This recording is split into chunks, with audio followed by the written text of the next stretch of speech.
Ce soir, nous abordons un sujet qui vous habite pendant le temps que vous êtes inconscient, c'est-à-dire le sommeil. Pour le reste, vous êtes évidemment conscient. Et on se questionne souvent lorsqu'on rêve à savoir si le rêve a une coloration astrale ou s'il a une qualité mentale. Et lorsqu'on vit une évolution dans ce domaine qui est l'invisible ou l'occulte, on s'intéresse éventuellement à savoir qu'est-ce qui se passe sur les plans et qu'est-ce qu'on pourrait faire comme activité sur ces mêmes plans.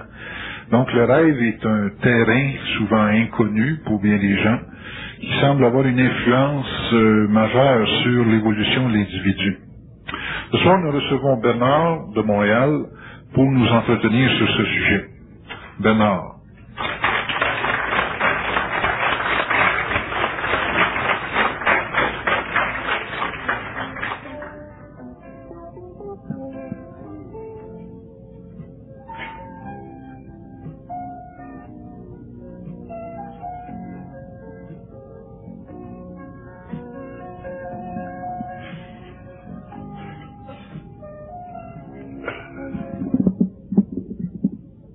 Bonsoir Bernard. Bonsoir. Bernard, le sujet ce soir, rêve astral ou rêve mental, les gens sont, dans leur historique de vie, appelés à se souvenir à un certain moment donné de cauchemars qu'ils ont vécus, de rêves qui, dans certains cas, sont prémonitoires. Je sais qu'il y a eu des scientifiques qui ont même étudié des rêves pour programmer les gens à rêver d'une certaine façon, dans le but techniquement d'arriver à des résultats. Est-ce que, a priori, il est possible de notre état conscient, de notre état éveillé, pour prendre leur terme, de conditionner notre esprit ou notre mental pour rêver d'une certaine façon? Pour rêver en se programmant là, éveillé, est-ce qu'on peut programmer nos rêves? Dire, bon, ben là, je veux rêver à ça cette nuit, là. Et faire quelque chose avec ces rêves-là, se développer ou travailler ce rêve-là. De telle façon à ce qu'il y ait un suivi, une progression dans l'individu, dans sa vie éveillée après s'être réveillé le lendemain matin ou le surlendemain. Oui, effectivement, on peut se programmer, comme vous dites. Le mot programmer n'est pas tellement juste. Là. On n'est pas des computers. Mais dans la mesure où l'homme a un esprit éveillé, c'est un esprit qui est d'abord conscient des plans. Il faut être conscient des plans pour pouvoir vivre des rêves qui sont des formats d'études, des sources d'études, des façons d'étudier la vie, notre propre vie ou la vie des autres.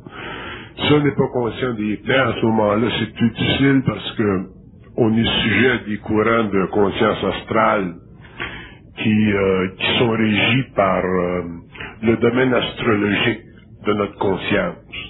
Dans le sens que c'est un petit peu comme le stock market des rêves. Selon que le stock market monte ou que le stock market descend, au niveau de notre conscience, c'est la même chose. D'après les positions planétaires, on vit des états de conscience qui sont en notre faveur ou qui sont en notre défaveur à cause des courants astraux qui régissent énormément, un grand pourcentage de la conscience humaine. Mais lorsque l'homme devient conscient, qui est conscient des plans, donc qui a un esprit éveillé, il devient dans un sens qui est plus ou moins conscientisé chez lui. Il devient dans un sens le gardien de son propre seuil astral, dans le sens qu'il est capable, dans l'état de sommeil, de manipuler lui-même toute l'information extraordinairement complexe qui sous-tend la formation du mouvement du rêveur. Puis, si l'homme est conscient des plans, donc s'il a un esprit très très éveillé, il est plus conscient, il est plus éveillé, il est plus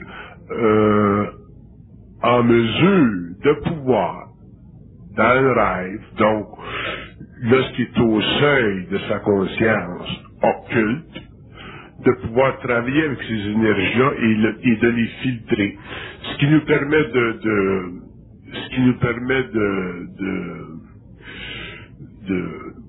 dans un sens, construire la direction d'un rêve. C'est notre capacité sur les autres plans de les filtrer, ces énergies-là, donc ces informations-là. Si on n'est pas conscient des plans, c'est plus difficile parce que on n'est pas capable de se donner une direction au niveau de l'éveil qui va continuer dans le sommeil.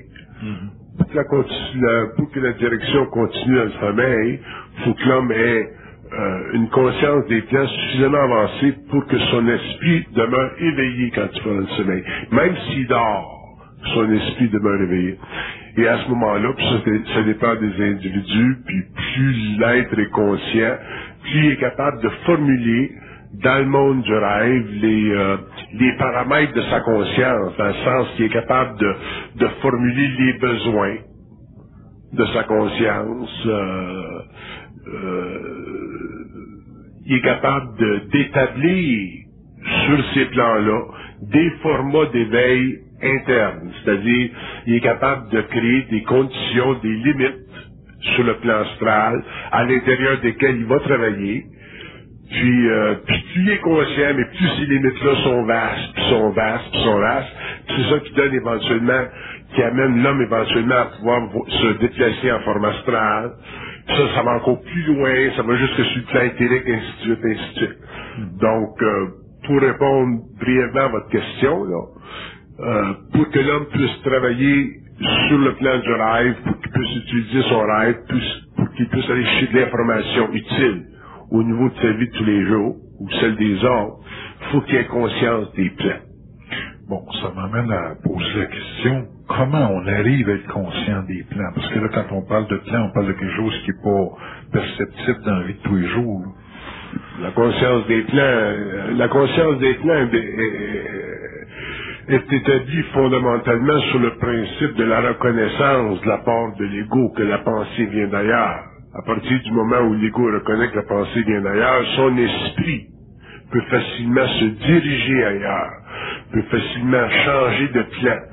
À partir du plan psychologique, aller au plan psychique, à partir du plan psychique, aller sur le plan occulte du mental, à partir du plan occulte du mental, entrer dans le plan mental intégral, à partir du plan mental intégral, commencer à recomposer ce plan-là, le retravailler, puis se substituer en tant qu'ego pour devenir simplement un peu partiellement une conscience morontielle, puis ça monte, puis ça monte, puis ça monte.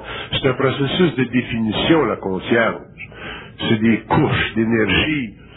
Puis si l'homme est conscient que la pensée vient d'ailleurs, à ce moment-là, il a déjà accès à des modes de perception sur les autres plans qui sont en harmonie avec sa conscience sur le plan matériel. Mais s'il n'est pas conscient que la conscience vient d'ailleurs ou que la pensée vient d'ailleurs, c'est difficile pour lui de manipuler des courants astraux parce qu'il n'y aura pas l'éveil de la conscience nécessaire pour les manipuler. Ce qui nous permet de manipuler le rêve ou de faire des rêves qui sont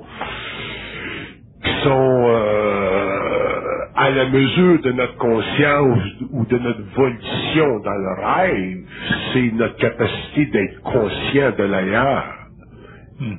À ce moment-là, ça devient plus facile, puis avec le temps, ça deviendra de plus en plus facile, de sorte que l'homme, une fois qu'il sera suffisamment détaché de son corps physique, dans le sens qu'il se sera suffisamment libéré dans le rêve de tous ses problèmes psychologiques dans l'ego durant la journée, l'homme pourra travailler simplement à façonner cette information-là, la rediriger vers lui, la réimprimer sur le plan éthérique de sa conscience pour que le lendemain matin il puisse s'en souvenir puis l'utiliser. Vraiment, il y a des gens qui sont prêts avec des rêves qui reviennent cycliquement, dans le sens que ça colle à le mental pendant des années et des années. Est-ce que le simple fait d'être conscient que la pensée vient d'ailleurs, comme vous dites, c'est suffisant pour que dans le rêve, on puisse affronter cette obsession-là, en dormant? Oui, parce que quand vous êtes conscient que la pensée vient d'ailleurs, ce que vous faites techniquement, c'est que vous renversez la conscience astrale. Vous renversez le pouvoir de l'âme sur l'ego. Vous neutralisez la puissance des mémoires. Parce qu'à ce moment-là, vous vous raccordez à des niveaux de conscience qui sont très, très perfectionnés, qui sont très évolués, qui sont très avancés, qui sont techniquement cosmiques ou universels.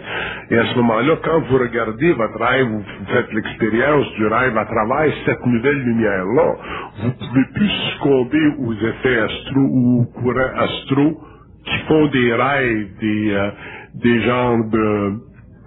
une genre de risée de la conscience humaine.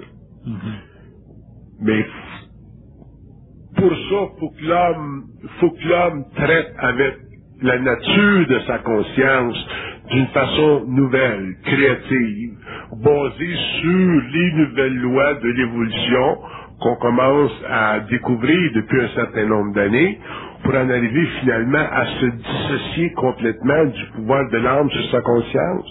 C'est le pouvoir de l'âme sur la conscience qui fait que les hommes sont obligés de subir des rêves cycliques comme ça. C'est le pouvoir de l'âme sur la conscience qui fait que l'homme n'est pas réellement intelligent.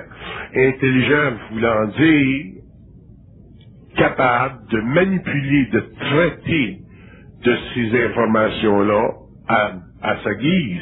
Si l'homme était capable de traiter à volonté, sans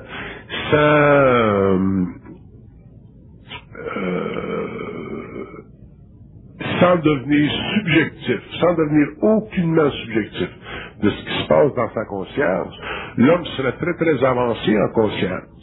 Puis probablement que l'évolution de l'humanité future au cours des siècles à venir, ça va être justement cette capacité de l'homme de finalement pouvoir traiter l'information occulte de sa conscience. L'homme n'a jamais traité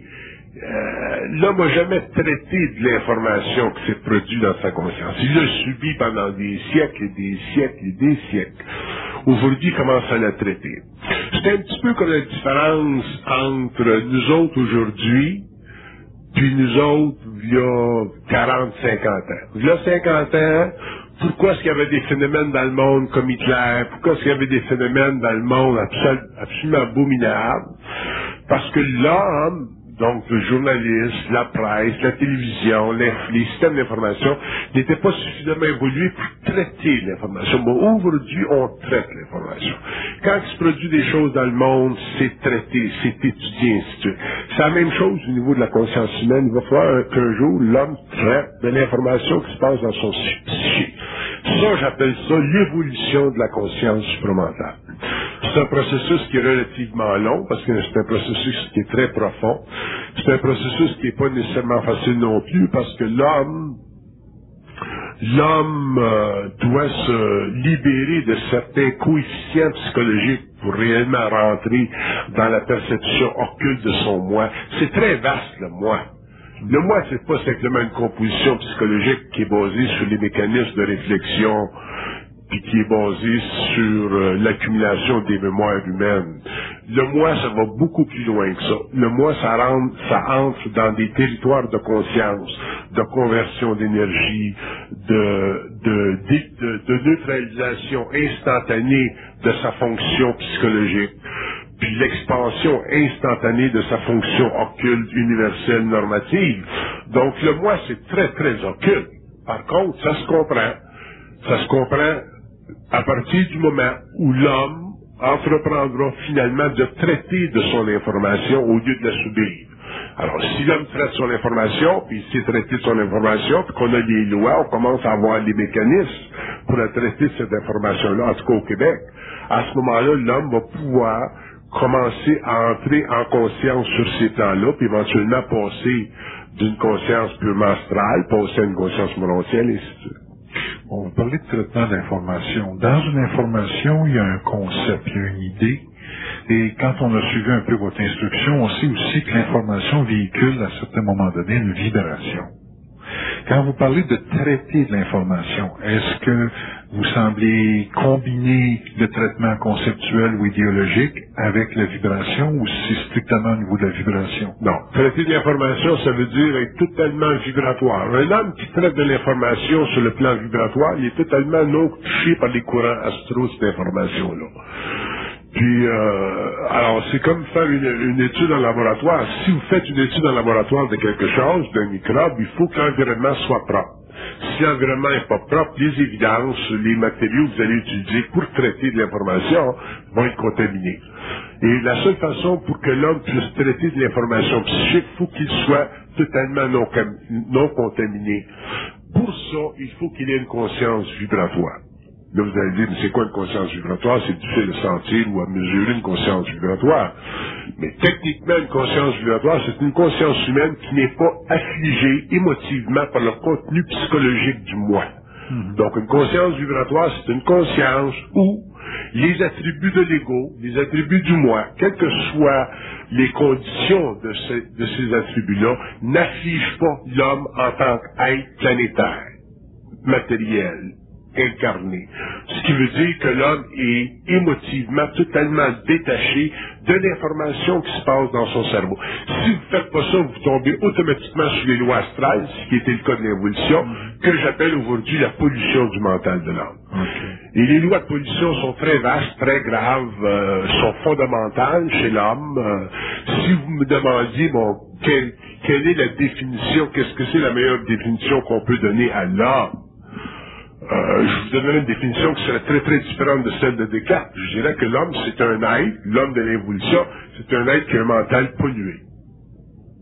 Fait que c'est pas suffisant, comme Descartes dirait que je pense donc je suis.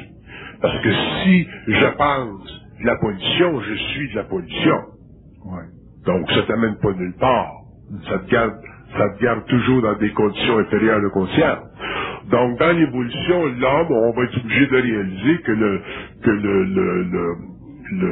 la définition intégrale de l'homme, c'est celle qui nous amène à le définir comme étant un être qui n'est plus polluable dans le mental, donc, qui est capable de réellement contrôler la masse très basse des courants astraux qui amènent constamment vers sa conscience de l'information, qui est techniquement de la désinformation, et cette désinformation-là qui sert dans sa conscience évolutive à la formation de son ego, donc dans le fond à la déformation de son intelligence.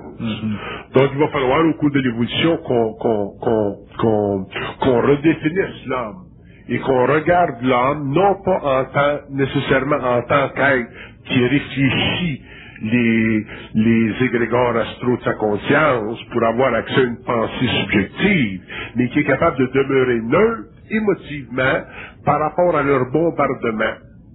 Le travail, tant que l'homme va avoir une conscience astrale, tant que l'homme n'aura pas contact avec le plan éthérique, l'homme va être sujet à une certaine pollution du mental. Cette pollution du mental sert à certaines choses. Premièrement, elle sert à garder, à empêcher qu'il tombe dans un état de comatose. Un homme qui serait empêché de penser et qui ne vivrait pas de temps en temps toute une pollution, il tomberait en comatose, parce que l'homme n'est pas capable de supporter l'absence de courant astro dans son mental, pour la simple raison que son ego a besoin de réfléchir une certaine quantité d'impressions ou d'informations pour pouvoir demeurer éveillé.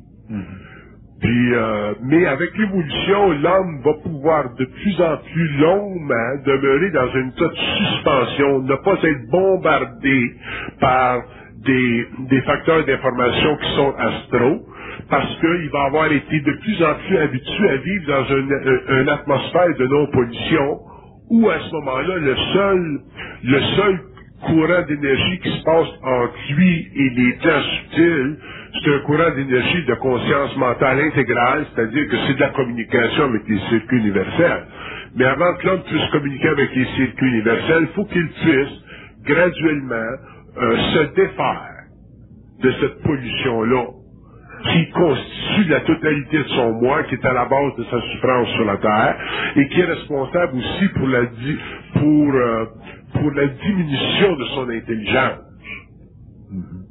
Donc, quand vous parlez de traitement de l'information, vous ne parlez pas de traitement dans un sens de critique de valeur, où ça passe un autre. Quand je parle de traitement de l'information, je ne parle pas de traitement de texte. Oui. Je parle de traitement de l'information par vibration. C'est par vibration. Mais dans la vibration, un homme qui a une conscience vibratoire, le fait d'avoir une conscience vibratoire. Déjà, ça l'immunise contre l'information ou la désinformation. Donc, le problème de l'homme aujourd'hui, puis le problème de l'homme dans l'évolution future, ça va être d'en arriver à passer d'un stage d'information, qui peut être la désinformation, à un stage qui est totalement vibratoire, où à ce moment-là, il est capable de regarder l'information ou la désinformation, toujours d'un point de vue objectif, universel, c'est-à-dire d'un point de vue vibratoire. Parce qu'à partir du moment où l'homme a une conscience vibratoire, il ne participe plus psychologiquement à la conscience d'humanité. Il participe à la conscience d'une autre humanité, qui est une humanité future, mais il est capable de se raccorder au mouvement expérientiel de l'humanité présente. Ça crée chez lui de plus en plus un effet de vouloir se retirer psychologiquement de l'humanité, même s'il reste intégralement connecté à elle, mais psychologiquement, il est retiré d'elle. Dans le sens que tout ce qui évalue au niveau d'information dans le monde, ça ne le touche plus. Il le regarde d'une façon vibratoire. Tandis qu'avant, l'homme regardait l'information qui se produisait dans le monde et qui l'affectait au niveau de sa conscience personnelle à partir de ses émotions, ce qui créait en lui des états de conscience affectifs, donc des états de conscience élevés ou des états de conscience affaisants, dépendant de l'information et de son impact sur son ego. Donc, si y a une guerre, on est affaisé. Si on gagne au Loto-Québec, on est up, comme vous dites. Mais au niveau d'une conscience vibratoire, ça n'existe pas le up et le low.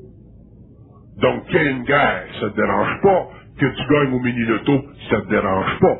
Parce que tu es dans une autre zone de temps.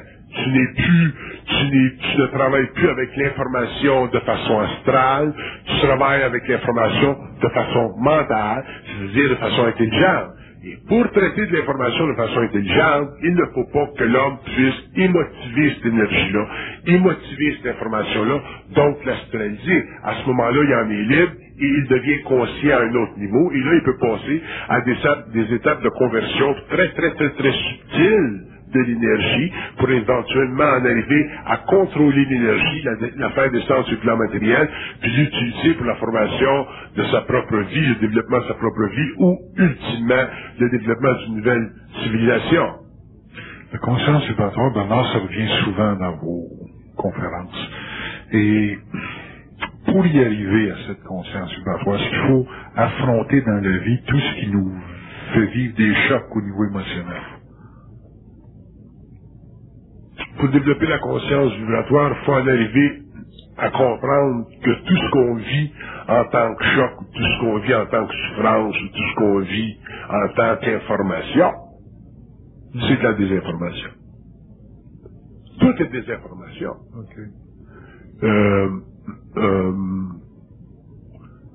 On est informé, on a un système de valeurs, c'est de la désinformation. C'est difficile pour moi je pourrais le faire là, si je prenais du temps, mais c'est difficile d'expliquer à l'homme que toutes les informations chez l'être humain qui vit à l'intérieur d'une parenthèse expérimentale est de la désinformation. Pourquoi? Parce que c'est très très difficile d'expliquer à l'être humain qui peut vivre et qui peut être vivre très bien dans une conscience où la pensée n'est pas réfléchie, donc où l'information n'est pas traitée par l'ego. Quand on a une conscience vibratoire, c'est facile parce qu'on est dedans. Mais quand on n'a pas une conscience vibratoire, c'est difficile qu'on puisse traiter d'information ou de désinformation, donc de pensée, sans être affecté par elle. Parce que c'est la conscience qu'on a qui est une conscience évolutive, nous force à traiter toujours de nos pensées d'une façon positive ou négative, donc d'une façon totalement polarisée. Mais dans l'évolution de la conscience future, l'homme va être amené petit à petit à traiter de l'information d'une façon totalement intégrale, c'est-à-dire qu'il ne sera plus impliqué dans la forme.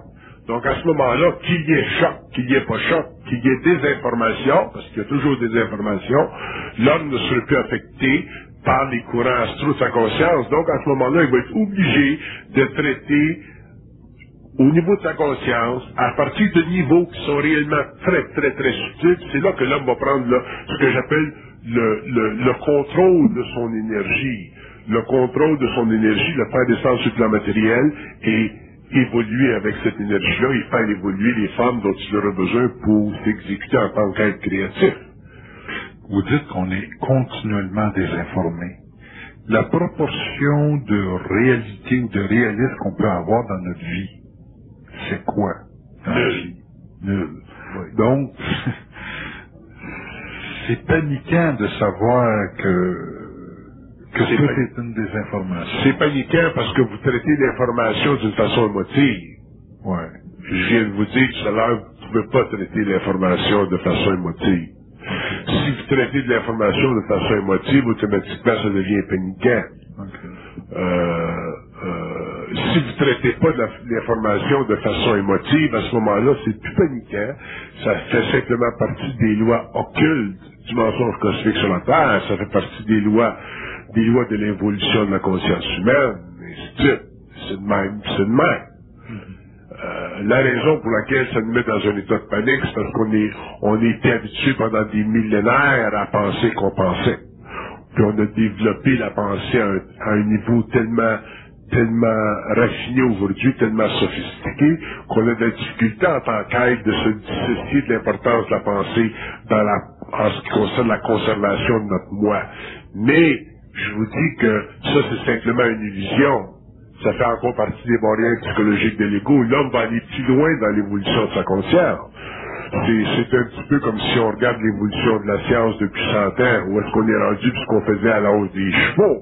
C'est évident que dans 200 ans, la science va être très, très avancée comparée à ce qu'elle est aujourd'hui. C'est la même chose au niveau du mental de l'homme.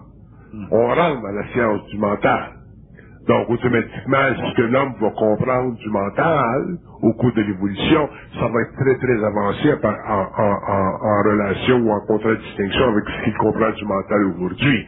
Mais quand on prend conscience de certaines lois phénoménales concernant la nature occulte du moi, à ce moment-là, c'est évident qu'on a tendance à percevoir le phénomène humain, le phénomène cosmique de l'homme comme étant aberrant, surtout quand on est obligé d'établir que toute forme de pensée, c'est de la désinformation. La désinformation, ça ne veut pas dire que la pensée n'est pas véritable. La désinformation veut dire que penser, c'est être désinformé. L'homme n'a pas besoin de penser. L'homme a la parole. L'homme, si l'homme a besoin de vivre ce que vous appelez de la pensée, à ce moment-là, cette pensée-là, dans son taux vibratoire, est élevée à un autre niveau, puis elle devient de la communication télépathique avec les circuits universels. Mais tant qu'elle est réfléchie, elle est sujette à la désinformation. D'ailleurs, il y a des lois très intéressantes qu'on peut tester en ce qui concerne ça. Si vous allez jouer au casino, puis que vous travaillez avec des nombres dans votre tête, la chance que vous perdiez est plus grande que si vous allez jouer au casino puis il n'y a rien qui se passe dans votre tête. Parce qu'à ce moment-là, l'ego ne colore pas l'information. Il y a des gens qui vont dire, ils vont prendre des jetons, ils vont les mettre là. Puis ils gagnent. Pas d'effort. La première fois qu'ils arrivent sur la table, ils ne savent même pas comment jouer, puis ils gagnent. Alors, s'il y a des moyens de vérifier ça, puis il y a des moyens encore plus subtils de vérifier ça, mais un jour, il va falloir que ça fasse partie de la conscience de l'homme, de la science de l'homme. C'est de savoir, là, que la pensée, c'est toujours de la désinformation. Mais on a vécu, vous savez, on a été tellement pollués pendant des siècles que pour nous autres, la pollution aujourd'hui, c'est devenu une atmosphère naturelle. Fait qu'être pollué, c'est naturel. C'est un petit peu comme les gens qui mangent la viande, qui switchent à manger du raisin. Switcher à une diète, switcher à un traitement de nourriture qui est un petit peu plus, qui est un petit peu moins astral, c'est difficile pour quelqu'un qui mange de la pâtisserie, puis des hamburgers, puis du steak toute sa vie. C'est la même chose au niveau de la pensée. Il y a comme un registre d'adaptation, je veux Il y dire. a un registre d'adaptation. On s'est très très bien adapté à la pollution, la preuve. Regardez comment on s'adapte bien à la télévision, la radio, la musique rock, les films pornographiques. Je sais pas où est-ce qui se passe dans le monde, c'est l'affaire. La guerre. Oui, on s'adapte même à CNN. Ça n'a pas tout. Mais Bernard, quand on parle de filtrage d'information, vous semblez dire, vous, en tout cas, si je comprends bien, là, que toute information réfléchie est une information qui s'actualise, mais que toute information qui passe dans le canal ou qui est simplement parlée, comme ça, là, spontanément, ça peut être une information qui est plus mentale, ou du moins dans lequel la vibration va donner un contenu qui est plus adapté à la réalité immédiate. Est-ce que je me trompe, là, Dans la mesure où l'ego n'est pas impliqué. Dans la mesure où il n'y a pas de réflexion. Oui, OK. Une personne peut vivre toujours 24 heures, peut-être 24 heures c'est fort, là, mais 18 heures sur 24, là, le résident, avec cet état de spontanéité là, dans le mental puis dans la pensée, sans réflexion. Une personne de vrai. Wow. À ce moment-là, la personne qui est en transition, comment elle peut convier ces deux ambiances-là? C'est l'ambiance où elle est réflexive. Ça fait partie de son évolution. Ça va se faire, ça se fait graduellement, ça se fait pas tout d'un coup. Mais y a une façon d'identifier les registres d'information où on sait que là, à un moment donné, là, ça commence à être réflectif, puis l'autre, c'est une pensée qui est plus mentale. Aussitôt qu'on souffre. Aussitôt que ça. Aussitôt que vous souffrez dans la pensée et de la réflexion. Wow. Mais c'est-tu possible que les gens aient pas la sensibilité pour souffrir au bon moment? Souffrir au bon moment. Ouais. Vous parliez du casino, là, OK? Moi, j'ai vécu l'expérience la semaine passée. Je vais sur une table de roulette, je gagne 22 fois d'affilée. Puis pendant les 22 fois que j'ai gagné, ça me disait des fois, tu vas perdre. Puis je jouais pareil. Tu sais, puis je gagnais. Puis il me disait, tu vas perdre. Puis je jouais pareil. Je gagnais. À un moment donné, le croupier s'est en allé.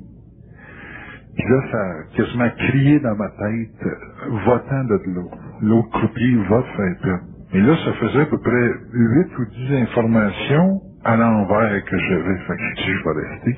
Mais là, c'était vrai. Là, c'était bon. Pour démêler ça, là, c'est juste comment je me sentais. Là, comment je me sentais, là, c'était plus réel que l'information qui me passait dans le mental. Comment qu'on fait la nuance entre une information qui nous renverse, qui est de la désinformation, puis l'autre, là, que elle est bonne. Puis celle-là, il faut que tu l'écoutes. Comment vous faites pour démêler ça? C'est-tu une vibration? C'est-tu un état? C'est-tu une claque en arrière de la tête? C'est quoi qu'il faut pour que l'individu y allume? Parce qu'il y a des décisions, des fois, dans la vie qu'on prend, qui sont importantes à prendre, puis on y prie avec l'information qui nous rentre dans la tête, puis on ne sait pas s'il faut la parler, on ne sait plus comment traiter avec cette information-là. Tant que vous êtes volontaire à jouer avec les forces, comme dans votre cas, parce que vous jouez avec les forces, tant que vous êtes volontaire à jouer avec les forces, très sérieuse, vous n'auriez pas le goût de perdre. Vous ne voudriez pas perdre. Ce serait une insulte à votre intelligence de perdre. Bon. Donc, pour en arriver à ne pas pouvoir perdre, faudrait que vous en arriviez à être capable éventuellement de réellement travailler seulement sur la vibration. Mais à ce moment-là, vous ne receveriez plus de signes dans votre tête. Okay. Parce que tant que vous recevez de l'information, bonne ou mauvaise, ça fait partie du training Ça fait partie du caractère subtil, occulte de votre relation avec les flets. Mais quand vous demeurez dans une relation de communication avec les autres, vous êtes toujours sujet à la perte éventuelle. Parce que c'est toujours eux autres qui vont déterminer la nature de l'information. Alors qu'éventuellement, c'est l'homme qui va déterminer le temps de la mise. C'est pas la nature de l'information qui est importante. D'abord, les statistiques, ça n'existe pas. Les statistiques existent pour l'homme parce qu'il est obligé de compiler des informations, des événements, d'une façon mathématique pour découvrir dans cet amoncellement d'informations-là des pics et des bas. C'est normal, ça ne s'en va pas à l'infinité d'un bord. Ça doit faire. Il y a un plafond d'un bord, ça s'en va d'un autre bord. Si ça s'en allait de l'infinité d'un bord, il n'y en aura pas de statistiques. Mais dans le cas d'un homme qui est conscient, qui travaille avec la vibration, qui n'est pas intéressé, lui, à être pris dans le jeu des statistiques. Il ne faut pas être pris dans le jeu des statistiques, il faut absolument qu'il travaille en fonction de la vibration, puis c'est la vibration qui va déterminer le temps de sa mise. En déterminant le temps de sa mise, il va faire son move, mais il ne peut pas perdre. Parce que s'il perd, ça veut dire qu'il n'est pas encore suffisamment conscient pour contrôler la vibration. Donc, il y a encore des registres astro-subtils là.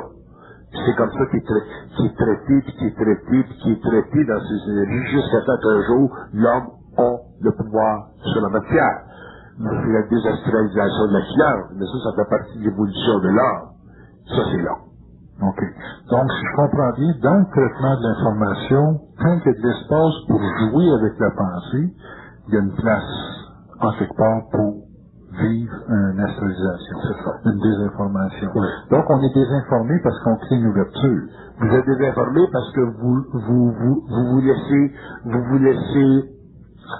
laissez, surtout dans votre cas, là, où vous êtes conscient, là, vous laissez l'information traitée par les forces. Parce que les forces, vous laissez l'information traitée par les forces. Donc les forces disent ça marche pas, ça marche pas. Puis vous êtes assez intelligent pour aller un petit peu contre les forces, ce qui est bon, parce que ça vous amène à intégrer leur énergie. Par contre, à un certain moment donné, là, il y a un changement de croupier, puis là, les forces vont dire, là, tu vas perdre. Puis là, c'est là que vous devriez être suffisamment conscient pour vous retirer de la terre. Là, ça vient à votre question, comment est-ce que je peux l'aider? Vous allez l'aider dans la mesure où vous allez perdre un certain nombre de fois. Après, c'est qu'il y a des pertes, qu'un jour, même une petite perte, ça va vous insulter. Fait que quand vous êtes rendu à pouvoir être insulté dans votre intelligence avec une petite perte, là, à ce moment-là, vous y irez plus.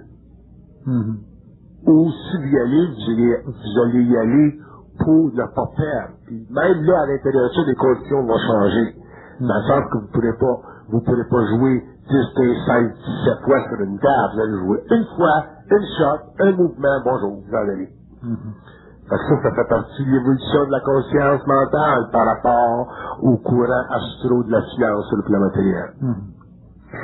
Est-ce que je comprends bien quand vous dites que l'individu qui veut plus perdre, il n'essaye plus. Il essaye plus de faire quelque chose, il fait quelque chose. L'individu qui veut plus perdre n'essaye plus. Il travaille, puis ça va faire quelque chose. Oui. Okay. Donc, ça veut dire que les gens qui se font manipuler au niveau de l'information, c'est des gens qui, à la base, doutent de l'information qu'ils reçoivent, qui se font manipuler par cette information-là sur le doute qu'ils reçoivent. C'est ça. Okay. C'est ça. Oui. Bon. Est-ce que l'individu qui ne doute plus de l'information, dans le sens que il y a soin c'est impossible de ne pas douter de l'information. Parce que même dans une suite d'événements, éventuellement, ils vont vous désinformer. Parce que ça fait partie du jeu des forces sur le plan matériel. Pour qu'un homme qui ne douterait pas de l'information, ce serait un homme qui ne traite pas l'information dans son mental. Il n'y aura pas de traitement d'information. Fait qu'à ce moment-là, vous arriveriez à la table, puis vous verriez qu'il n'y a aucune communication possible entre vous et le double. Quand il n'y a plus de communication possible entre vous et le double, il n'y a aucun traitement d'information, à ce moment-là, c'est l'homme qui gère. Mais tant qu'il y a de l'information entre l'homme et le double, même si c'est de la communication, c'est pas l'homme qui gère, c'est le double. Il peut gérer en sa faveur ou il peut gérer en sa défaveur, dépendant de l'expérience de l'individu, puis jusqu'où il va amener l'individu à comprendre les lois occultes des statistiques. Bon. Moi, je vais rester sur l'affaire du traitement de l'information parce que pour les gens être conscients des plans, là, c'est jouer avec l'affaire de la pensée. Là. Quand vous recevez une pensée, vous dites, bon, ben là, je considère que cette pensée-là est réelle. La personne, dans l'action, dans la décision, se rend compte qu'elle a été, entre guillemets, trahie dans l'événement avec l'information qu'elle a eue. Est-ce qu'elle doit prendre une décision par rapport au niveau de désinformation qu'il y a là pour que la vibration change? Décision style, bon, mais là, ça c'est fini, j'arrête, je m'en vais plus dans cette direction-là. Exemple, je vous donne un exemple tout à fait, une femme est dans un bar, bon, elle dit, ça y dit en dedans, ce gars-là, c'est un bon gars pour toi, ok? Elle va le voir, puis le gars, c'est un pourri, ça passe pas. Elle revient, elle dit, c'est fini, je coupe avec ce genre de milieu-là, d'espace-là, puis je m'en vais dans un autre espace. Est-ce que c'est une façon de changer la vibration? Ouais. Ça fait partie d'intégrer son énergie. Elle intègre son énergie. Bon. Est-ce que intégrer l'énergie à ce moment-là, ça fait sentir le changement vibratoire chez l'être? Oui, elle va sentir le changement vibratoire parce que son énergie astrale va se décomposer à ce moment-là. Puis quand l'énergie astrale se décompose, c'est comme si on vit deux extrêmes. On vit l'extrême de l'amour ou on vit l'extrême de la haine. C'est la haine qu'elle va utiliser contre les forces pour finalement intégrer son énergie. L'homme ne peut pas intégrer son énergie avec l'amour des forces. C'est avec la haine des forces. Et puis un événement comme ça lui permet de faire ça. OK. Donc, elle a une indication, elle y va, c'est pas l'information. Mais par contre, l'information peut avoir un niveau de réalité dans une expérience qu'elle n'est peut-être pas nécessairement capable de saisir. Est-ce que c'est bon, dans une expérience, d'essayer de voir le bon côté de l'expérience, ou si ça convient pas avec l'intention qu'on a à la base, là, faut agir dessus, faut couper avec ça. Ça dépend d'où vous êtes rendu dans l'écœurement par rapport au plan. Si vous êtes bien écœuré par rapport au plan, si l'homme devient bien écœuré par rapport au plan, autrement dit, si l'homme en arrive un jour à réellement avoir la haine occulte des plans, ça n'en prendra pas gros pour pouvoir se changer de mort. C'est ça qui est le problème avec l'être humain, c'est que l'homme, d'abord l'homme n'est même pas conscient des plans. Ceux qui deviennent conscients des plans sont en amour spirituel avec les plans. Donc c'est simplement une extension dans un autre niveau du mensonge. Puis jusqu'à temps que ces gens-là soient suffisamment initiés pour réellement n'avoir aucun amour pour les plans. Et à ce moment-là, l'énergie astrale est fortement divisée. La partie de l'amour de l'énergie astrale est utilisée pour les êtres qui doivent bénéficier de cette vibration-là. Et la partie de la haine est totalement dirigée vers les forces occultes, de sorte que l'homme éventuellement en arrivera à haïr tout ce qu'on appelle aujourd'hui occulte. Dans ce processus-là, l'homme intégrera son énergie. Dans ce processus-là, l'homme pourra en faire l'essence du plan matériel puis l'utiliser créativement pour l'évolution. À partir de là, il est vraiment conscient des plans. Ça va partie d'être conscient. Okay. Mais est-ce qu'être conscient des plans, ça part de la capacité qu'on a d'haïr une pensée qui nous a désinformés dans un registre de... Oui, c'est une base. Ouais. Bon. Le sujet de cette partie-là, c'est le rêve mental puis le rêve astral. Est-ce qu'une personne qui réussit à être conscient d'haïr une pensée qui le désinforme peut, rendu dans le sommeil, haïr de la même façon? Non, parce que dans le sommeil, les pensées sont vulgarisées au niveau de l'image puis d'une forme. Donc, dans le sommeil, les pensées ne sont pas contenues dans l'ego. Les pensées sont simplement mises dans un mouvement giratoire autour de son périsprit. Et à ce moment-là, l'homme, en tant qu'être pensant dans l'ego, devient simplement une formulation psychique de son moi décorporalisé. Fait que dans le rêve, même si vous êtes conscient dans le rêve, vous n'êtes jamais conscient comme vous êtes dans l'ego. Vous êtes simplement préconscient comme vous seriez dans la mort. Okay. Dans le rêve, vous êtes préconscient, comme si vous étiez dans la mort. Il y a une grosse différence entre la conscience et la préconscience. La conscience, c'est notre habilité de traiter l'information à travers la réflexion. La préconscience, c'est notre habilité de traiter l'information en tant que symbole, en tant que forme, sur un plan qui est, disons, astral. Mais la préconscience nous permet, dans le rêve, d'étudier d'étudier toute j'appellerais ça un mouvement d'information, de traiter avec lui, dépendant de notre niveau de conscience. Donc, une personne qui serait très consciente dans le rêve, pour en arriver éventuellement à manipuler suffisamment l'information là pour que sur le plan matériel, il se passe des événements qui coïncident avec ça. Ça fait partie de la préconscience. Et la préconscience dans le rêve, ça fait déjà partie des attributs occultes du moi en connexion avec sa lumière. Donc un homme qui est préconscient dans le rêve, il est déjà plus dans sa lumière qu'il l'est dans son ego. Quand il est éveillé. Il faut qu'il en arrive avec le temps d'être suffisamment conscient ou préconscient dans son ego éveillé pour que, sur le plan du rêve, il puisse réellement travailler puis traiter cette information-là. Là, à ce moment-là, l'homme aura des pouvoirs occultes et l'homme pourra prendre des décisions sur les plans qui affecteront les consciences de l'homme sur la Terre ou les événements sur la Terre. Le rêve pour les forces, est-ce que ça sert à quelque chose? Le rêve pour les forces, c'est une condition qui leur permet d'être en étroite relation avec l'homme sans se dévoiler complètement. Le rêve, c'est de la manipulation astroplanétaire, c'est une insulte à l'intelligence humaine. Rêver, ça veut dire ne pas accéder au plan éthérique. Rêver, là, un homme qui rêve, c'est un homme qui ne peut pas accéder au plan éthérique. Donc, dans le rêve, il n'y a aucune conscience morontielle. Il y a simplement une conscience astrale. Par contre, le rêve est suffisamment utile et peut être traité par l'homme qui a une certaine conscience parce que dans le rêve, il y a une suspension de l'ego. Et aussitôt qu'il y a une suspension de l'ego en ce qui concerne les forces, il y a toujours une capacité pour elle de travailler plus conjointement avec l'homme. Mais aussitôt que l'ego est impliqué, les forces ne peuvent pas travailler conjointement avec l'homme parce que l'homme astraliserait ces relations-là, donc automatiquement l'homme tomberait dans la magie noire, l'homme tomberait dans le pouvoir, dans la recherche du pouvoir. Tandis que dans le rêve, il n'y a pas de problème. Parce que c'est là que le rêve est important.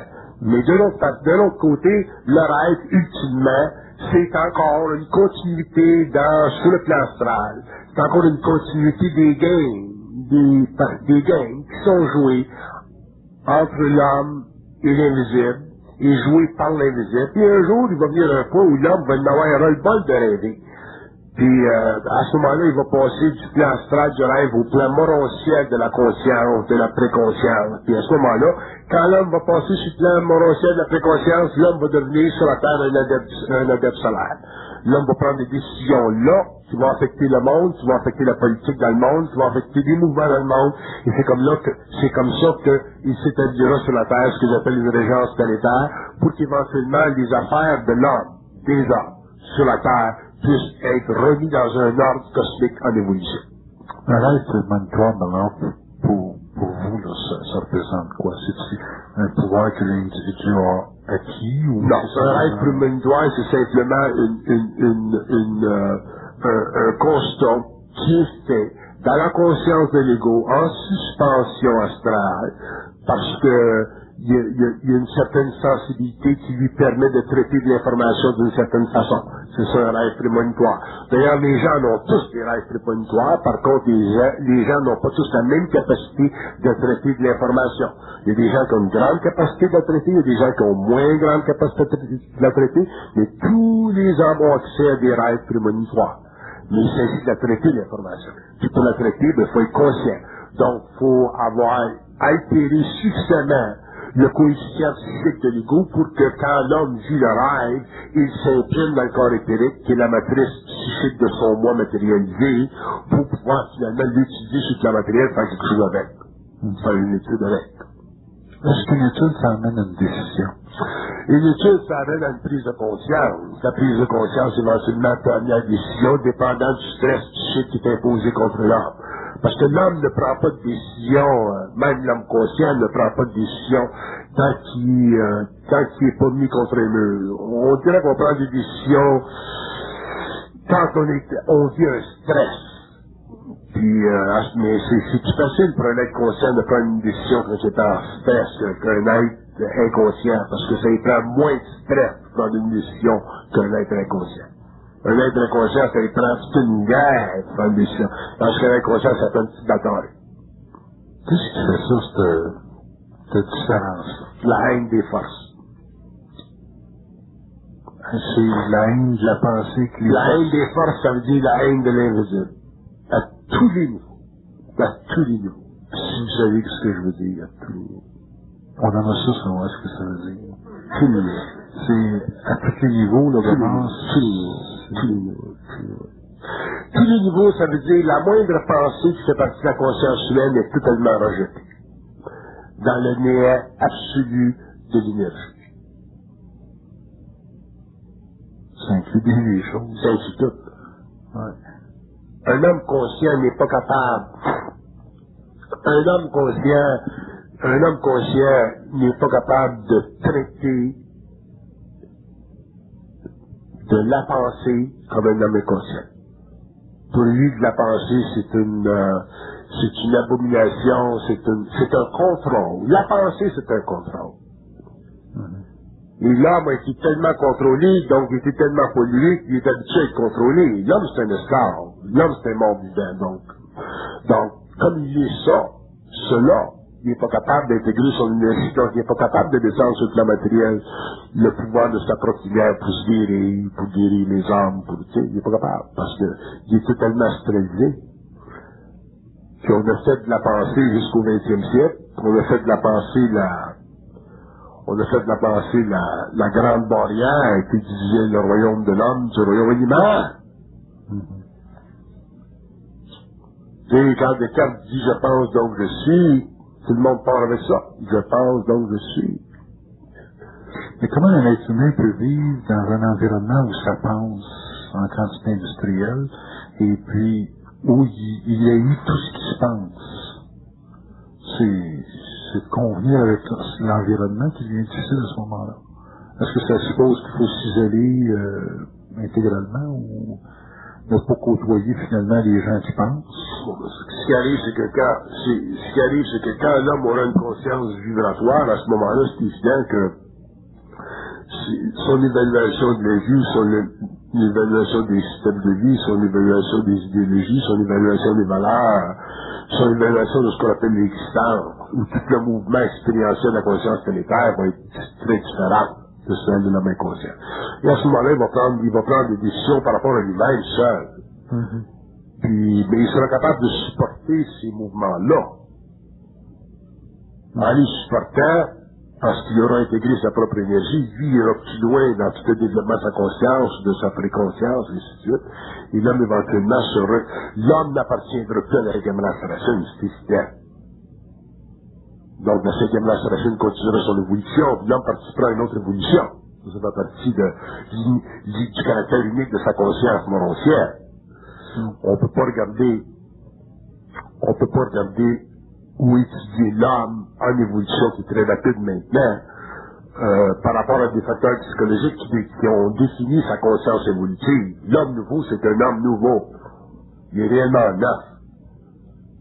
Il est en train d'explorer aussi comment il se vit, Exactement. C'est un petit peu comme les Atlantes, les Russies, la fin de la 4e race racine, le début de la 5e race racine, la fin de la 5e race racine, le début de la 6e race racine, ce qui viendra un jour la fin de la 6e race racine, le début de la 7e race racine, puis finalement l'évolution jupitérienne. Donc quand on parle de l'évolution de l'homme, on parle d'une nouvelle science. Donc, aujourd'hui, à la fin du 20e siècle, à la fin de l'évolution, à la fin de l'incarnation de l'âme, à la fin du processus très très long de développement de l'ego, on est rendu un peu où l'homme doit retourner à la source. Retourner à la source, ça ne veut pas dire se repiquer de spiritualité. Retourner à la source, ça veut dire la faire éclater complètement. Parce qu'elle ne fait plus partie des conditions évolutives. Elle ne fait plus partie du fait qu'il n'y avait pas de conscience mentale.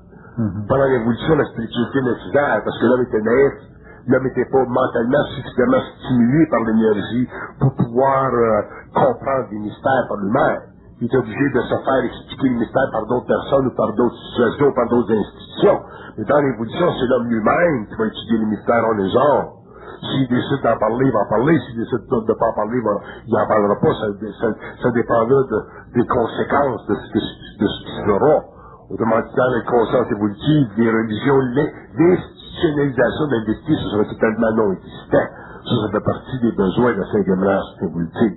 C'est normal. Il faut le respecter, ça. Mais quand on parle de l'homme nouveau, on parle d'un individu, 2 individus, 3 individus, totalement intégrés dans leur conscience morontière. À ce moment-là, ce que ces hommes-là feront dans l'avenir, s'ils voudront communiquer à l'humanité, ça fera partie de leur science, de leur intelligence, de leur mesure, et ainsi de suite. Mais ça ne sera pas fait avec les mêmes intentions que l'homme a traité l'information dans le passé, qui suit techniquement pour la consolidation du pouvoir spirituel, ou du pouvoir politique, ou du pouvoir des idéologies sur la Terre. L'homme sera totalement, intégralement libre. Mais quand vous parlez de libre, puis quand vous parlez d'un individu qui traite l'information comme on l'a expliqué, on se demande dans quelle mesure on peut avoir des intentions, justement.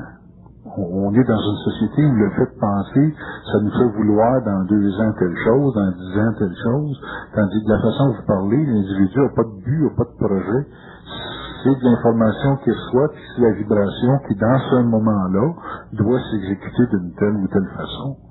Tandis que l'homme inconscient, lui, il conditionne sa réaction pour dans 2 ans, dans 3 ans. Puis vous dites, non, l'individu, l'homme nouveau, lui, c'est un être qui va être totalement vibratoire, mais une vibration, ça peut changer d'une minute à l'autre. Comment on vit une vie d'être conscient quand on sait que les vies, vibratoirement parlant, peuvent changer? On devient totalement imprévisible pour notre environnement. Il n'y a pas un être humain qui peut spéculer sur un être conscient. Il y a juste des gens inconscients qui peuvent cohabiter avec un être conscient parce que eux autres fonctionnent en se donnant un but d'être avec. Mais 2, 3, 4 êtres conscients ensemble qui sont totalement imprévisibles l'un pour l'autre, faut que ça soit géré dans quelque part. Des êtres conscients sont imprévisibles dans le sens que ils ne permettent pas que des conditions astrales fassent ingérence dans leur vie.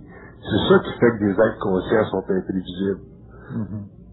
C'est pas le conscience vibratoire qui les rend imprévisibles. C'est l'abnormalité psychologique des moi astralisés qui les rend imprévisibles.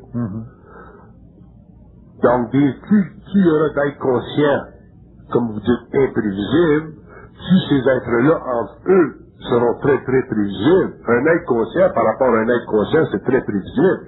C'est par rapport à l'astral de l'évolution qu'un être conscient est imprévisible.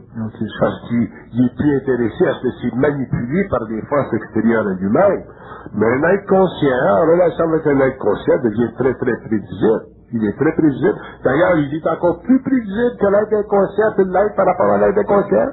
Il y a beaucoup plus d'alliance d'esprit il y a beaucoup plus de permanence entre un être conscient que l'esprit avec un être conscient que l'esprit, qu'il peut y avoir d'alliance ou d'amitié ou de relation ou de permanence avec entre un être inconscient qui n'a pas d'esprit, qui a simplement de l'âme, puis un autre être inconscient qui n'a pas d'esprit, qui a simplement de l'âme. Non, je le vois, parce que dans l'inconscience, tout est fondé sur l'intérêt. Exactement. Puis dans la conscience, c'est quoi? Bon, c'est fondé sur la réalité.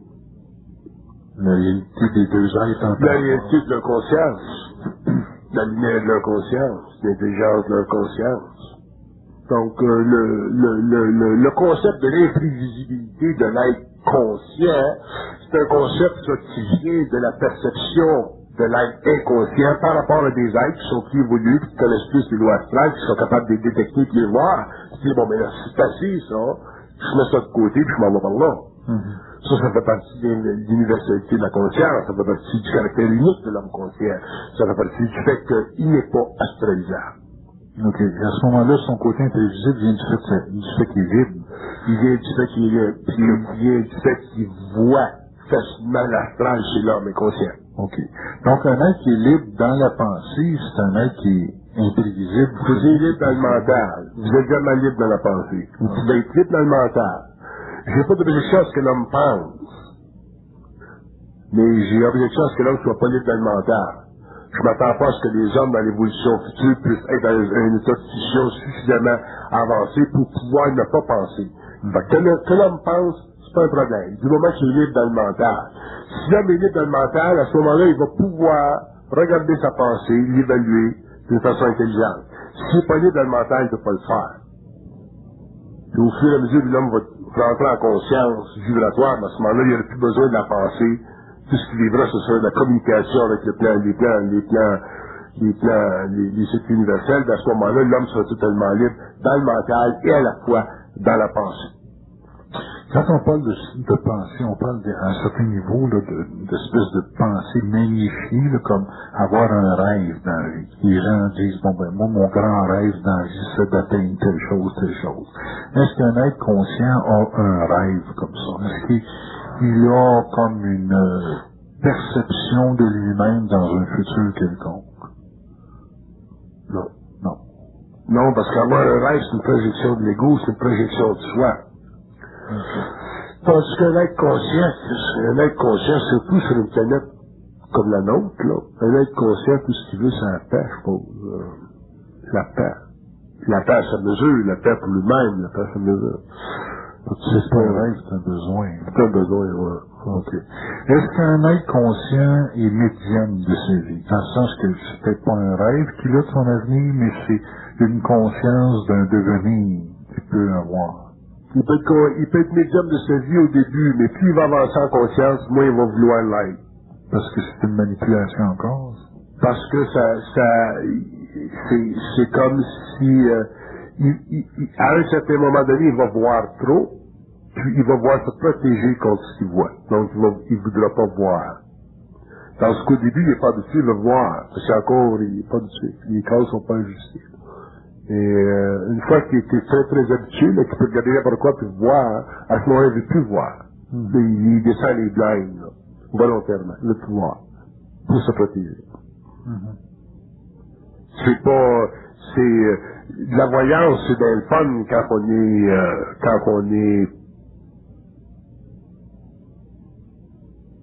on est blindé, là. Mais la voyance, c'est plus le fun quand on est à repos, là. Parce que plus on est conscient, plus la voyance devient absolue. Tu peux regarder 20 ans, 30 ans, 40 ans, 50 ans. Donc, quand c'est rendu, là, parce que plus le tout vibratoire change, moins l'homme se trompe, moins l'homme se trompe, moins l'homme se trompe. Donc, moins il est astralisé, moins il se trompe, moins il est astralisé, moins il se trompe. Mais le jour où l'homme se trompe plus, puis qu'il regarde telle chose, il se trompe plus, là, il ne peut rien regarder. Pour se protéger. Ouais. Je comprends ça. Ouais. Fait que tant que l'homme se trompe, pas de problème. Tu peux regarder, si ça m'arrive, si ça n'arrivera pas. Au moins, regarde. Ça fait un petit peu du voyeurisme. Mais quand tu es capable de regarder l'avenir, là, de l'humanité, des races, ainsi de suite, là, puis ça s'en va là, tu veux te regarder. Là, tu veux te retirer, puis te protéger. C'est la voyance astrale. Ouais. Ben, c'est parce que pour les gens, avoir une voyance d'un avenir, c'est que ça permet de prendre des décisions qui, entre guillemets, apparaissent très avantageuses.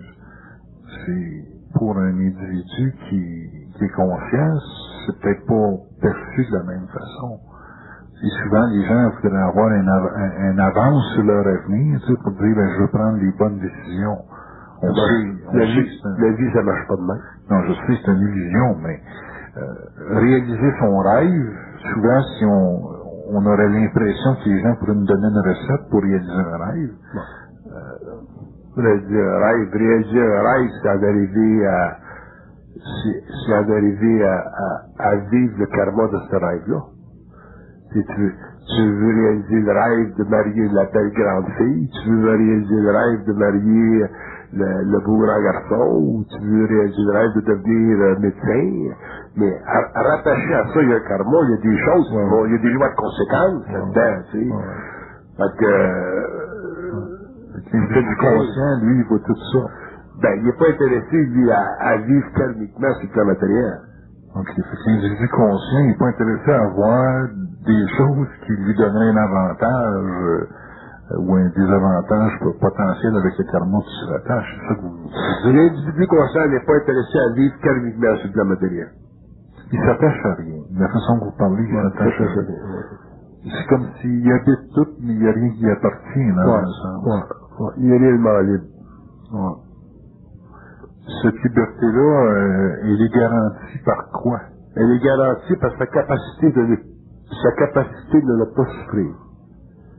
L'homme conscient a une immense capacité de ne pas souffrir. Parce que l'homme est conscient, il a une immense capacité de souffrir.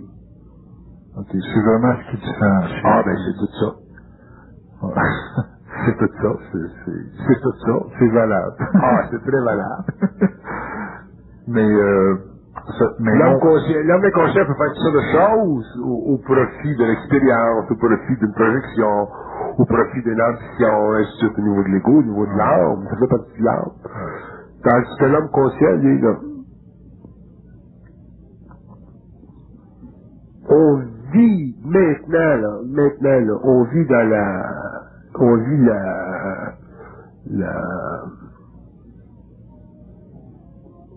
la décette d'une civilisation, là. Vous voulez utiliser la Terre, vous voulez étudier la Terre, l'humanité, à venir, étudier comme microcosme l'Amérique. Étudier l'Amérique. Vous allez voir que dans le monde, ça s'en va. Où l'Amérique va, le monde va. Avec des bons côtés et des mauvais côtés. Ouais. Très polarisé, la conscience humaine très polarisée. Je vous remercie beaucoup, Bernard de Montréal. On prend une demi-heure et on fait.